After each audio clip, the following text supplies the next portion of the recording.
ஒண்ணு சரியில்லை சார். வர வர உங்க டிபார்ட்மெண்ட் என்ன செய்யறதுன்னு தெரியாம செஞ்சுட்டு இருக்கீங்க. சட்டப்படி நடக்கிறது இல்ல, எல்லாமே உங்க சௌகரியப்படியே நடக்கிறீங்க. சார், நீங்க இப்படி பொதுப்படையா குற்றம் சொல்லாம குறிப்பா விவரம் என்னன்னு சொன்னீங்கன்னா நல்லா இருக்கும். அப்படி கேளுங்க. அந்த ரஞ்சனி கொலை கேஸ் இருக்குல்ல, அந்த கேஸ்ல குற்றம் சாட்டப்பட்டவங்க அபியும் தொல்காப்பியனும் அவங்க இப்ப ஜாமீன்ல இருக்காங்க. இப்ப மறுபடியும் அந்த விசாரணை சூடு பிடிச்சிருக்கு. அப்ப நீங்க யாரை கூப்பிட்டு விசாரிச்சிருக்கணும்? அபியையும் தொல்காப்பியனையும். அவங்கள விட்டுட்டு சம்பந்தமே இல்லாத ஒரு பெரிய விஐபி மிஸ்டர் ஆதி அவரை போய் விசாரிக்க கூட்டு போயிருக்காங்க. என்னடா இது கூத்துன்னு விசாரிச்சா கொலை கேஸ விசாரிக்க போன உங்க டிபார்ட்மெண்ட் அதிகாரியே காணுமா. அதுக்காக இவரை கூட்டு போய் விசாரிக்கிறாங்களாம். என்ன சார் கதை இது? சார், அது என்ன பிரச்சனைன்னா சார், எனக்கு உங்க விளக்கெல்லாம் தேவையில்ல சார். உங்க விசாரணை அதிகாரியே காணாம போயிட்டாரு சார். அவர் என்னடானா கூடவே ஒரு குற்றவாளியை கூட்டு போயிட்டாரு. அவன் பேர் உபேந்திராமா. ஏன் சார், ஒருத்தனை அரெஸ்ட் பண்ணா அவனை ஸ்டேஷனுக்கு தானே கூட்டிட்டு வரணும். உங்க ஆபீசர் அதை செய்யாம அந்த குற்றவாளியோட தனியா போனா அதுக்கு என்ன அர்த்தம்? அவங்க 2 பேருக்குள்ள டீல் இருக்கா? லுக் மிஸ்டர் ராதி, அது நாங்க விசாரிப்போம். உபேந்திரான்னு ஒருத்தன். சார், உபேந்திரான்னு ஒரு ஆள் இருக்கானா சார்? எனக்கு டவுட்டா இருக்கு சார். இது கூட அந்த பிரபு கட்டி விட்ட கதையா இருக்கு போது சார். சார், எதுக்காக நாம அனாவசியமா குழம்பிக்கணும்? இந்த ரஞ்சனி கேஸ் ரொம்ப காம்ப்ளிகேட்டடா இருக்கு. பல மர்மங்கள் மறைஞ்சிருக்கு. சோ இதெல்லாம் சரியா கண்டுபிடிச்சு சிக்கலை தீர்க்கறதுக்காகவும் உண்மைகளை வெளியே கொண்டு வரதுக்காகவும் புதுசா ஒரு இன்வெஸ்டிகேஷன் ஆபீசரை அப்பாயிண்ட் பண்ணிருக்கேன். அப்படியா? யாரது? மிஸ்டர் தில்லை ராஜன்.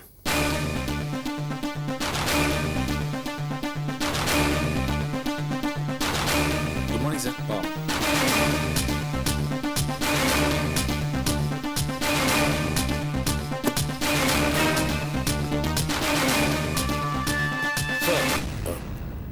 இவர்தான் mister Thillai Rajan.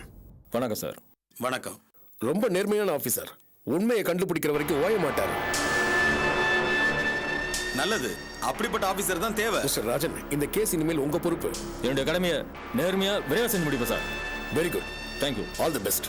Thank you sir. அப்ப நாங்க கிளம்புறோம் சார். Okay sir. Okay sir, thank you.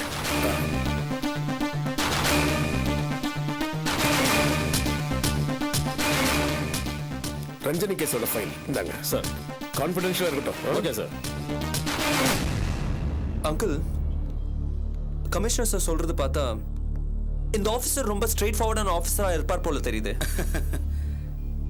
என்ன அங்கிள், நான் இவ்வளவு சீரியஸான மேட்டர் பேசுறேன், நீங்க இப்படி சிரிக்கிறீங்க? கொஞ்சம் பொறுமையா இருங்க மாப்ள. அண்ணா, ஆசீர்வாதம் பண்ணுங்க. நல்லாரியா? என்னையா உள்ள சல்யூட்லாம் கம்பீரமா அடிக்கிற? சாரிண்ணா, கமிஷன் முன்னாடி உங்களுக்கு சரியான மரியாதை கொடுக்க முடியாம போச்சு. ஆனா என் மனசுல உங்களுக்கு தானே முதல் மரியாதை. பரவாயில்ல பரவாயில்ல. என்ன பாக்குறீங்க மாப்ள? தில்லா நம்ம பையன் தான். எல்லாம் நான் பார்த்து வளர்த்து கை தூக்கி விட்ட ஆளு. என்னையா உன்னை தில்லைராஜன் தான் கூப்பிடணுமா? நான் எப்பவுமே உங்க தில்லா தான். ரொம்ப ஆச்சரியமா இருக்கு அங்கிள். இதுக்கே ஆச்சரியப்பட்டா எப்படி? இந்த கேஸுக்கு தில்லா இன்வெஸ்டிகேஷன் ஆபீசரா வர்றதுக்கு காரணமே நான் தான். இதுக்கு சூத்திரதாரியும் நான் தான்.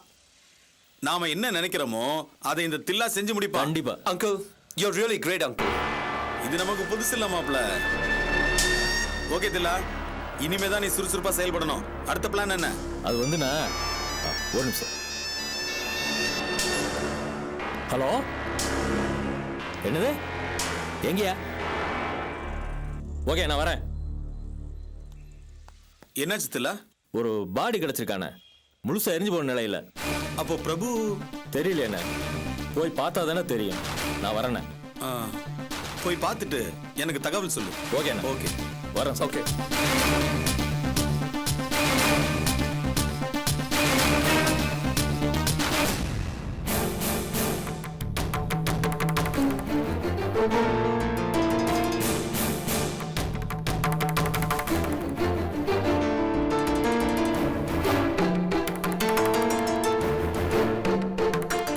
என்னதான் இருந்தாலும் தொல்காப்பி இப்படி பண்ணுவார் நான் எதிர்பார்க்கவே இல்லை.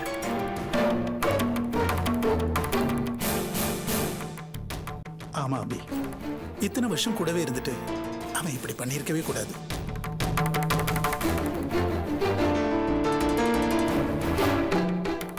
என்ன அபி, இப்படி அமைதியா இருந்தா இதை நாங்க எப்படி எடுத்துக்கிறது? கிருஷ்ணன், கொஞ்சம் பேசாம இருக்கீங்களா? அபி யோசிக்கட்டும். ஒரு கம்பெனியில பார்ட்னரா இருக்கிறவன் லட்சக்கணக்கில் கமிஷனை வாங்கியிருக்கான். Dam it. அபி இடத்துல நான் இருந்திருந்தேன்னா இந்த மாதிரி துரோகம் பண்ணவன உடனே தூக்கி எரிஞ்சிருப்பேன். பழகினவங்க துரோகம் பண்ணா அது பல மடங்கு மோசமான விஷயம்.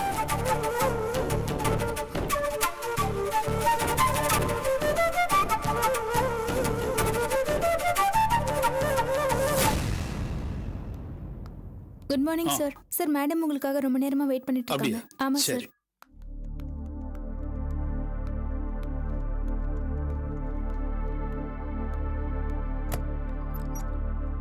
Excuse me.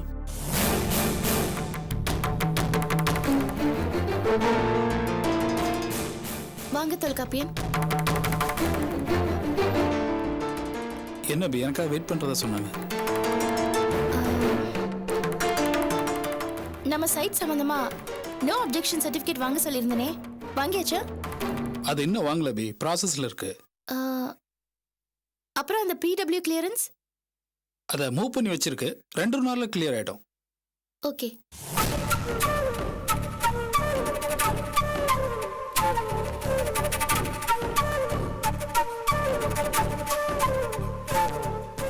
ஓகே தொல்காப்பியன், நீங்க போய் உங்க வேலையை கவனிங்க. இந்த வேலையெல்லாம் நீங்க 2 வாரத்துக்குள்ள முடிச்சிடணும். சரி, வேற ஒண்ணும் இல்லையே? வேற ஒண்ணு இல்ல, நீங்க போலாம். சரி, ஓகே.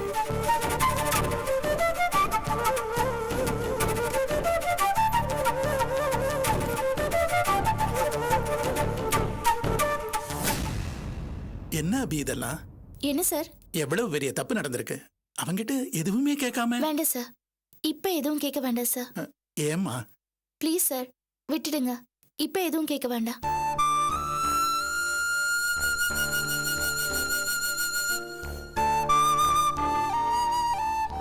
சரிம்மா.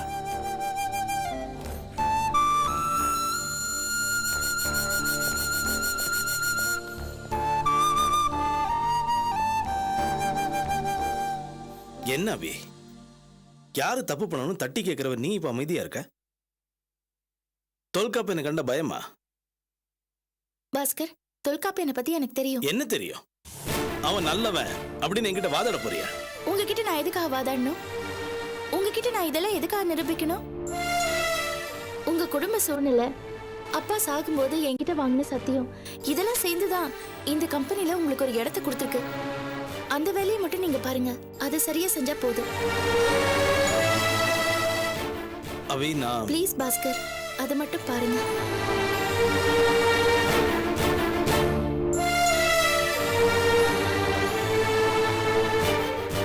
சாரி.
நீங்க எதுவும் ஐடென்டி பண்ணீங்களா?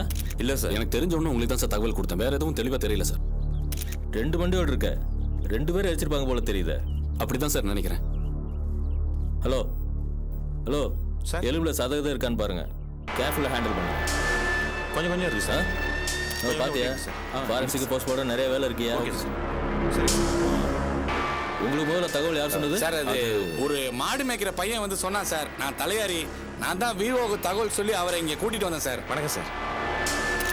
சார், இங்க ஆக்சுவலா என்ன நடந்தது? யோ, உன்ன மாதிரி நான் இப்போ தான் ஸ்பாட்டுக்கு வந்திருக்கேன். நீங்கள் தான் விசாரிக்கணும். அதுக்குள்ள ரோதனை பண்றீங்க. ஏன் சார் இப்படி எரிஞ்சு விழுறீங்க? பின்ன என்னமா பண்ணுவாங்க? இங்க பாருங்க சார், நீங்க உங்க டியூட்டியை பாக்குற மாதிரி நாங்க எங்க டியூட்டியை பாக்குறோம். என்ன நடந்துச்சுன்னு மக்களுக்கு தெரியப்படுத்த வேண்டியது பத்திரிகைக்காரனோட கடமை. அத போய் ரோதனை அதுன்னு சொல்றீங்க. சரி, இப்போ உனக்கு என்ன வேணும்? இறந்தது இன்ஸ்பெக்டர் பிரபுதானா? இருக்கலாம் சார். போலீஸ் ஸ்டார் கடிச்சதை வச்சு இறந்தது பிரபுதான்னு சொல்லிட முடியாது. வேற ஏதாவது பாடி பக்கத்துல கூட அவரோட ஸ்டார் கிடக்கலாம்ல? அப்படியே இருக்கலாம். பட் 2 எலும்பு கூட இருக்கே சார். ஆமா, கிடைச்சிருக்கு சார். ஒன்னு பிரபுவோட பாடினே வச்சுக்கிட்டாலும் இன்னொன்னு யாருது? அதுவும் குழப்பமாத்தாம இருக்கு. இந்த பிரபுவோட நடவடிக்கை கொஞ்ச நாளா சரியில்லை. அது காரணம் கூட இருக்கிற தப்பான கூட்டாளி கூட இருக்கலாம். என்ன சார் இது? பிரபு ஒரு நேர்மையான ஆபீசர்னு நாங்க எல்லாரும் கேள்விப்பட்டிருக்கோம். உங்க டிபார்ட்மெண்ட்ல இருக்கிற ஆபீசரை பத்தி நீங்களே தப்பா பேசலாமா? இந்த பாரு, யாரோட இமேஜை காப்பாத்துங்கிற அவசியம் எனக்கு கிடையாது. நீ கேள்வி கேட்கிற, நான் பதில் சொல்றேன், அவ்வளவுதான். சரி சார், அதுக்காக அனாவசியமா ஒருத்த பத்தி குற்றம் சாட்டுறதுக்கு யாருக்குமே அதிகாரம் கிடையாது. நான் யாரை பத்தி தப்பா சொல்லலையே. பிரபு நேர்மையானவர்ங்கிறதுனால உங்க டிபார்ட்மெண்ட்ல சில பேருக்கு அவர் மேல கோபம், சில தொழிலதிபர்களுக்கு அவர் மேல விரோதம் இருந்திருக்கு. அது உங்களுக்கு தெரியுமா? சொல்லுங்க சார். என்ன சார்? இந்த பாருமா, 2 பாடி இருக்கு. ஒன்னு பிரபுவோட தானாங்கிறது சந்தேகமா இருக்கு, இன்னொன்னு யாருன்னு தெரியல. இன்னும் கேஸே ஆரம்பிக்கலாமா? முதல்ல போஸ்ட்மார்ட்டத்துக்கு போகட்டும், ஆரம்பகட்ட விசாரணை முடியட்டும். அது வரைக்கும் எதையும் கேட்டு குழப்பாத. போ போ. ஹலோ, போஸ்ட்மார்ட்டத்துக்கு அனுப்புங்க இதை. Yes sir. எப்போ சீக்கிரம் எடுங்க, நேரம் ஆயிட்டு இருக்குல்ல, சீக்கிரம். இங்க பாருங்க சார், நீங்க தானே ஏரியா சப் இன்ஸ்பெக்டர். ஆமா. அவர் தான் பொறுப்பா பதில் சொல்ல மாட்டேங்கிறாரு. நீங்களாவது சொல்லுங்க, என்ன நடந்தது? டாக்டரோட ரிப்போர்ட் இல்லாம எந்த முடிவும் சொல்ல முடியாதுமா. சார், நீங்க தானே முதல்ல பாத்தீங்க, நீங்க என்ன நினைக்கிறீங்கன்னு சொல்லுங்க.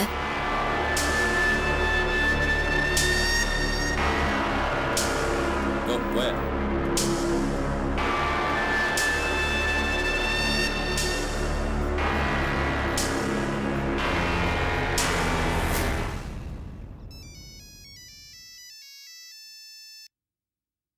Sir phone sir. ஹலோ அண்ணா, தில்லா பேசுறேண்ணே. என்னாச்சு சொல்லியா? அண்ணா, 2 பாடி அடிச்சிருக்காங்கண்ணே இங்க. 2 பாடியா? என்னையா சொல்ற? ஆமாண்ணே. இன்னொருத்தன் யாரியா? அதான் புரியலண்ணே. பாடியை போஸ்ட்மார்ட்டத்துக்கு அனுப்பிச்சிட்டு மேற்கொண்டு விசாரிக்கணும்ண்ணே. யோ, சீக்கிரம் விசாரிச்சு எனக்கு தகவல் சொல்லியா. முதல்ல என்ன வந்து பாரியா. சரிண்ணே.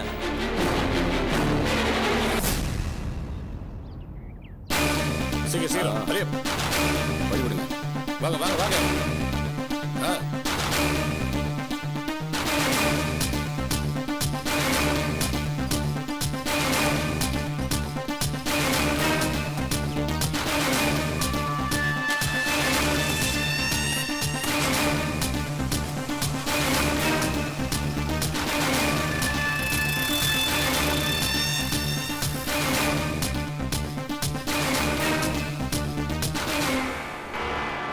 ஹலோ, எந்த பத்திரிக்கை? பரசக்தி வார இதழ். சரி சரி, போ போ.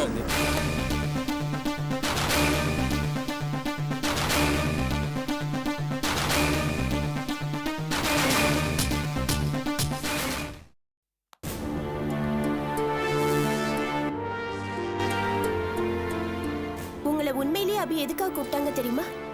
எதுக்கு வர சொன்னாங்க? அதான் அந்த நோ அப்ஜெக்ஷன் சர்டிஃபிகேட். அதான் இல்ல, நீங்க செங்கல் கம்பெனி ஆளுங்க கிட்ட கமிஷன் வாங்கினதா ஒரு பேச்சு இருக்கு.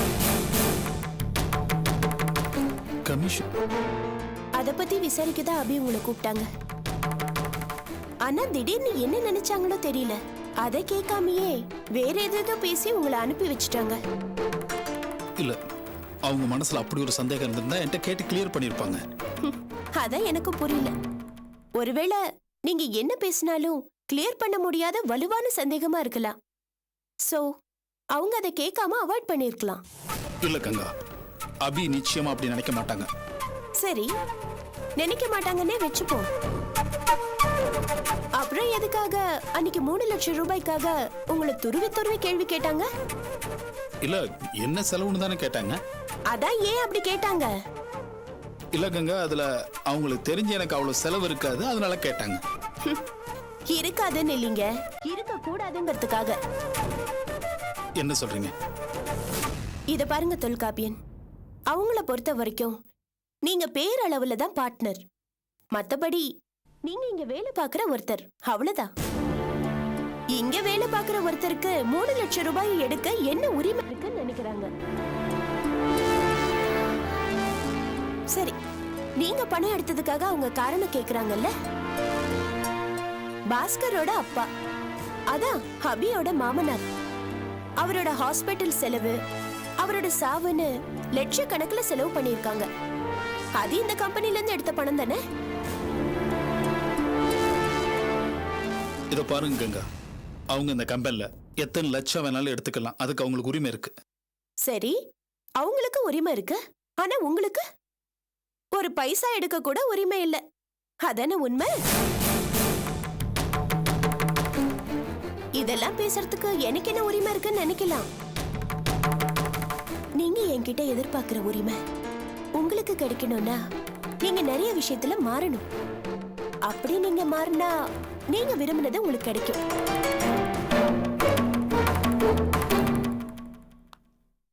அத நீங்க செய்யாத வரைக்கும் எதிர்ப்புறத்துல இருந்து எந்த அன்பும் உங்களுக்கு கிடைக்காது. புரிஞ்சிருப்பீங்கன்னு நினைக்கிறேன்.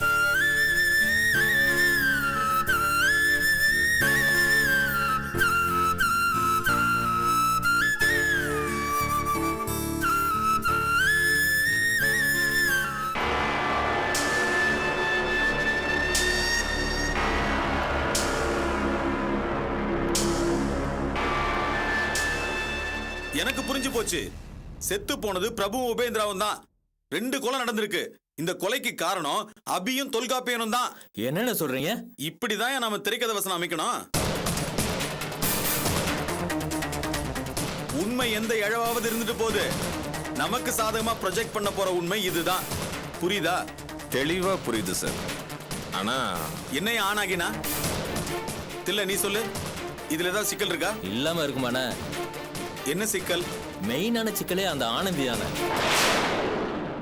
அவ இதுல தலையிடுறா, ரொம்ப ஆர்வம் காட்டுறா. சோ நாம ரொம்ப ரொம்ப சின்ன தப்புனோட மாட்டிக்கணும்னே. மாட்டிக்கவே முடியாதபடி தப்பு பண்ணனியா? வேற என்ன? வேற போஸ்ட்மார்டம் ரிப்போர்ட் வரணும்னே. ஏ அதுல ஏதோ சிக்கல் வர வாய்ப்பு இருக்கு. பாடி 2 முழுசா எரிஞ்சு சாம்பல் ஆயிடுச்சு சார். அதனால அதிகமா தடயம் கிடைக்கிறது கஷ்டம்தான். எலும்புகளும் அதுல லேசா ஒட்டி இருக்கிற தசையும் பிசிறும் தான் சார் நமக்கு கிடைச்சிருக்கிற தடயம். அது மட்டும் இல்ல 2 மண்டையோடுகளும் ஃபாரன்சிக் பண்ண லேபுக்கு போகும். அங்க சூப்பர் இம்போசிங் மெத்தட்ல இது யாரோட மண்டையோடுன்னு கண்டுபிடிப்பாங்க. அது மட்டும் இல்ல ஒட்டி இருக்கிற சதத்தினுக்குள்ள இருக்கிற பிளட்டை வச்சு டிஎன்ஏ டெஸ்ட் மூலமா பிரபுவோட அப்பா ரத்தத்தோட இல்ல அவனுடைய சகோதர ரத்தத்தோட ஒப்பிட்டு இது பிரபுவோட தானான்னு கண்டுபிடிப்பாங்க. இதையெல்லாம் கண்டுபிடிக்க எவ்வளவு நாள் ஆகும் தெரியல? குறைஞ்சது 15 நாளாவது ஆகும்ண்ணே. பரவாயில்லப்பா, நம்ம ஆபீசரா இருந்தாலும் ரொம்ப விவரமான ஆளா இருக்க. எல்லா நடைமுறையும் மனப்பாடம் போல இருக்கு. ஆமாண்ணே. இங்க பாருத்தில்ல, ஒண்ணு நல்லா கேட்டுக்க. செத்தது யாரா வேணா இருக்கட்டும், ஆனா நம்மளை பொறுத்த வரைக்கும் செத்து போனது அந்த உபேந்திராவும் பிரபுவும் தான். அப்படிதான் ரிசல்ட் வரணும். புரியுதா? புரியுதுண்ணே. உபேந்திரா தப்பிச்சிட்டுதா விஸ்வம் சொல்றாப்ல. ஒருவேளை அது உண்மையா இருந்தா அந்த உபேந்திரா உயிரோட நமக்கு கிடைக்கணும். ஓகேவா? ஓகேண்ணே.